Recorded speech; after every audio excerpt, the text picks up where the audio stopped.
Hi all. ഇന്ന് എനിക്ക് വളരെ സന്തോഷമുള്ളൊരു ദിവസമാണ്.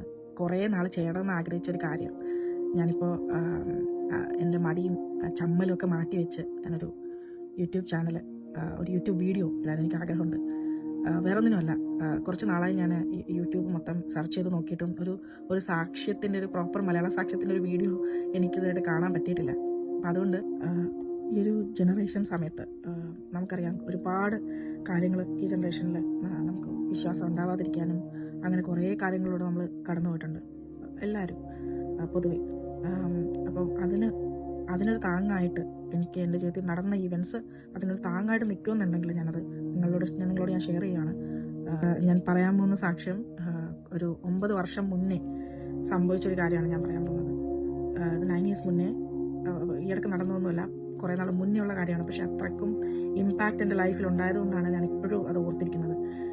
പലപ്പോഴും എനിക്ക് എഴുതി വെക്കണമെന്ന് തോന്നിയെങ്കിലും ഇത് മറക്കാൻ പറ്റാത്തൊരു സംഭവം ആയിട്ട് ഇപ്പോഴും എൻ്റെ തലയ്ക്ക് പിന്നിൽ നിൽപ്പുണ്ട്. അതുകൊണ്ട് ഞാൻ വിശ്വസിക്കുന്ന നിങ്ങൾക്കും അതിൻ്റെ ഒരു ഇമ്പാക്റ്റ് ഉണ്ടാകുന്നു. ഞാൻ 9 years മുന്നേ ഞാൻ പഠിച്ചതും ഞാൻ ബാച്ചിലേഴ്സ് ചെയ്തുകൊണ്ടിരിക്കുന്ന സമയമായിരുന്നു. അപ്പോൾ ഞാനിതെല്ലാം ബാച്ചിലേഴ്സ് പഠിച്ചത് കാരുണ്യ യൂണിവേഴ്സിറ്റിയിൽ വെച്ചാണ്. കാരുണ്യ യൂണിവേഴ്സിറ്റി വളരെ നല്ലൊരു എൻവയൺമെൻറ്റ് സ്റ്റുഡൻസിന് ഒരുക്കുന്ന ഒരു യൂണിവേഴ്സിറ്റിയാണ്. എനിക്കറിയാം, പലരും ഇത് കേൾക്കുമ്പോൾ തന്നെ കാരുണ്യ യൂണിവേഴ്സിറ്റിയെ കുറിച്ച് പറയാൻ കുറേ നാക്കുകളുണ്ടാവും. എന്നുവെച്ചാൽ അവർക്ക് ശരിയാണ്, കുറേ സ്ട്രിക്റ്റും കുറേ അങ്ങനെ കാര്യങ്ങളൊക്കെ ഉണ്ടായിരുന്നു. പക്ഷേ നല്ല മെമ്മറീസ് ഉള്ള സംഭവങ്ങളും ഉണ്ട്. അതുകൊണ്ട് തന്നെ വൺ ഓഫ് ദ നല്ലൊരു മെമ്മറി എനിക്ക് കാരുണ്യ യൂണിവേഴ്സിറ്റിയിൽ ഉണ്ടായിരുന്നതെന്ന് വെച്ചാൽ അവിടെ പ്രയറും കാര്യങ്ങളും കൂടുതലുണ്ടായിരുന്നു. അതുപോലെ പ്രയർ സെല്ലുകളുണ്ടായിരുന്നു. നമുക്ക് എന്തെങ്കിലും പ്രാർത്ഥിക്കണമെന്നോ പ്രാർത്ഥന ആവശ്യപ്പെടാനും ടീമുകളുണ്ട്, ആൾക്കാരുകളുണ്ട്, അതുപോലെ സപ്പോർട്ടുകളുണ്ട്. അപ്പോൾ ഈ ഒരു സമയത്ത് പ്രയർ സെല്ലുകൾ പലയിടത്തും ഹോസ്റ്റലിൽ തന്നെ രണ്ട് മൂന്ന് പ്രയർ സെല്ലുകൾ ഉള്ളതുകൊണ്ട് തന്നെ നമുക്ക് അവിടെ പോയി എപ്പോൾ ആണെങ്കിലും ഇരിക്കാനും പ്രാർത്ഥിക്കാനൊക്കെ പറ്റും.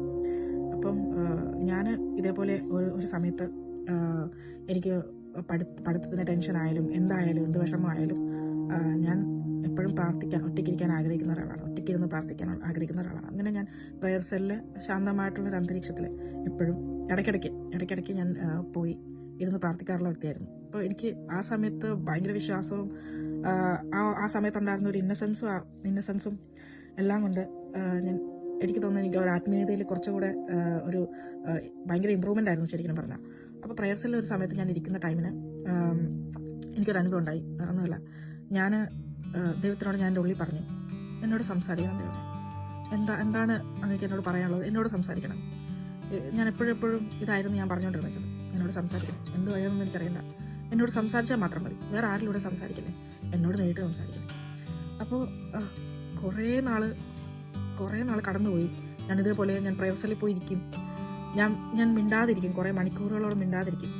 ദൈവം സംസാരിക്കുന്നുണ്ടോ എന്ന് അറിയാൻ വേണ്ടി, കേൾക്കാൻ പറ്റുമോ, ശബ്ദം കേൾക്കാൻ പറ്റുമോ എന്നൊക്കെ. അങ്ങനെ ഞാൻ ഇങ്ങനെ അതൊരു ശരിക്കും മണ്ടച്ചിന്തയായിരുന്നു. എന്നാലും ഞാനത് കേൾക്കാൻ പറ്റുമോ എന്നുള്ള രീതിയിൽ ഞാൻ മിണ്ടാതിരിക്കുകയായിരുന്നു. ശരിക്കും പറഞ്ഞാൽ ബൈബിളിൽ മിണ്ടാതിരുന്ന് ദൈവം സംസാരിച്ചിട്ടുള്ള ആളുകളെ കുറിച്ച് ബൈബിളിൽ പറയുന്നുണ്ട്. അബ്രഹാമിനോടായാലും പല വ്യക്തികളോടും ബൈബിളിൽ പഴയ നിയമത്തിലായാലും പുതിയ നിയമത്തിലായാലും സംസാരിച്ചിട്ടുണ്ട്. അപ്പോൾ ഞാൻ ഇതെല്ലാം കൂട്ടി വായിച്ച് ഇങ്ങനെ സംസാരം കേൾക്കാൻ വേണ്ടി ഞാൻ കുറേ നാൾ നിന്നു, മണിക്കൂറുകളോളം മിണ്ടാതിരിക്കും. അങ്ങനെ ഒരു ദിവസം പോയി, 2 ദിവസം പോയി, 10 ദിവസം പോയി, അങ്ങനെ മാസങ്ങൾക്ക് ശേഷം ഒരു ദിവസം ഞാനൊരു വല്ലാത്തൊരു പ്രശ്നത്തിലൂടെ കടന്നു പോയിക്കൊണ്ടിരിച്ചൊരു ടൈം ഉണ്ടായിരുന്നു. കോളേജിൽ പഠിക്കുന്നു, എന്താണെന്ന് എനിക്ക് ഓർമ്മയില്ല, പ്രശ്നം എനിക്ക് ഓർമ്മയില്ല ശരിക്കും. അപ്പോൾ എനിക്ക് ആ സമയത്ത് വളരെ വിഷമത്തിലായിരുന്നു ഞാൻ. എനിക്ക് ആ സമയത്ത് ആരും ഇല്ലെന്ന് തോന്നി. കാരണം ഞാൻ വീട്ടിൽ നിന്ന് ആദ്യമായിട്ട് അത്രയും ദൂരത്ത് മാറി നിൽക്കുന്നത്. അപ്പോൾ അതിൻ്റെതായിട്ടുള്ള ബുദ്ധിമുട്ടുകളുണ്ടായിരുന്നു. അപ്പം ആ സമയത്ത് ആരുമില്ല, എനിക്ക് ഫ്രണ്ട്സ് ആരുമില്ല, സപ്പോർട്ട് ചെയ്യാൻ ആരുമില്ല എന്നൊക്കെയുള്ള രീതിയിൽ എന്തോ ഒരു വിഷമം വന്നു കഴിഞ്ഞപ്പോൾ ഞാൻ പ്രയർ സെല്ലിൽ പോയി. ഇതേപോലെ ഞാൻ ഇരുന്ന് കരഞ്ഞു, കുറേ നേരം ഇരുന്ന് ഞാൻ കരഞ്ഞു. എൻ്റെ ചുറ്റും 2-3 പേരൊക്കെ അവിടെ ആയിട്ട് ഇരിപ്പുണ്ട്. അവരെൻ്റെ മുഖത്തോട്ട് നോക്കുന്നുണ്ട്, ഞാൻ കരയുന്നത് കാണുന്നുണ്ട്.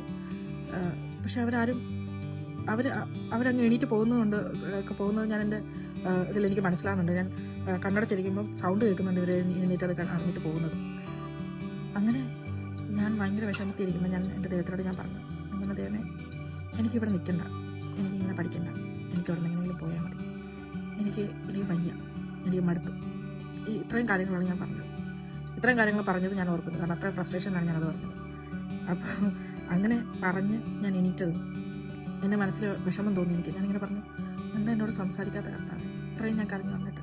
അങ്ങനെയൊക്കെ ഞാൻ എൻ്റെ മനസ്സിൽ ചിന്തിച്ചു. എൻ്റെ മനസ്സിലങ്ങനെ ചിന്തിച്ചു. ഞാൻ കരച്ചിലൊക്കെ തുടച്ചു. ഞാൻ എണീറ്റ് അവിടെ ഒരു ടേബിളിൽ ഒരു ബൈബിളൊക്കെ വെച്ചൊരു മൂലയ്ക്ക് ഒരു ബൈബിളും കുറച്ച് ബൈബിൾ വേഴ്സസും ഇങ്ങനെ വെച്ചിട്ടുള്ള ഒരു ടേബിൾ ഉണ്ടായിരുന്നു. അപ്പം ഞാൻ സാധാരണ അവിടെ ചെന്ന് ഞാൻ ബൈബിൾ തുറന്നു ബൈബിൾ വായിച്ചിട്ട് ഞാൻ പോകാറ്. അപ്പം ഞാൻ അവിടെ ചെല്ലുന്നതും ബൈബിളിൻ്റെ അങ്ങോട്ട് ഞാൻ നോക്കിയതും ഞാൻ ഒരു കാർഡ് കാണാനിടയായി.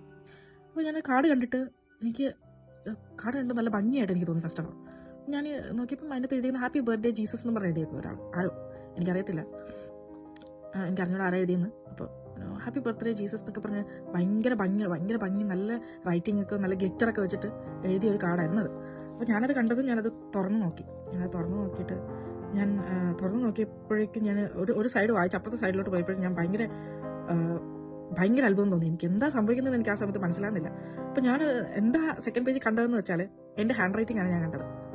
അപ്പോൾ എനിക്കത് വിശ്വസിക്കാൻ പറ്റില്ല. കാരണം എൻ്റെ ഹാൻഡ് റൈറ്റിംഗ് വളരെ ട്രിക്കിയും ഡിഫറൻറ്റും ആയിരുന്നു.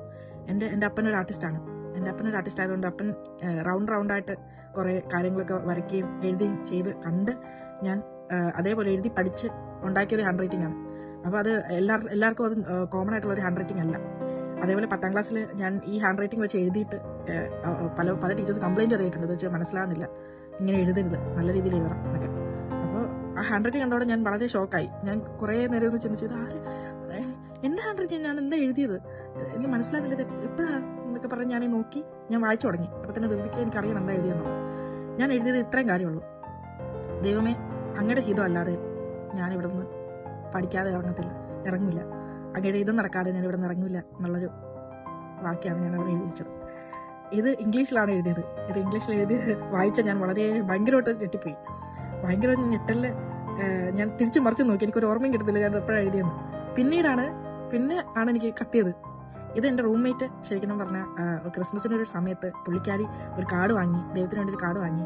പുള്ളിക്കാരി എല്ലാവരെ കൊണ്ട്, റൂമിൽ ഞങ്ങൾ 4 പേരാണ്, അപ്പോൾ റൂമിൽ 4 പേരെ കൊണ്ട് എഴുതിച്ച ഒരു കാർഡാണത്.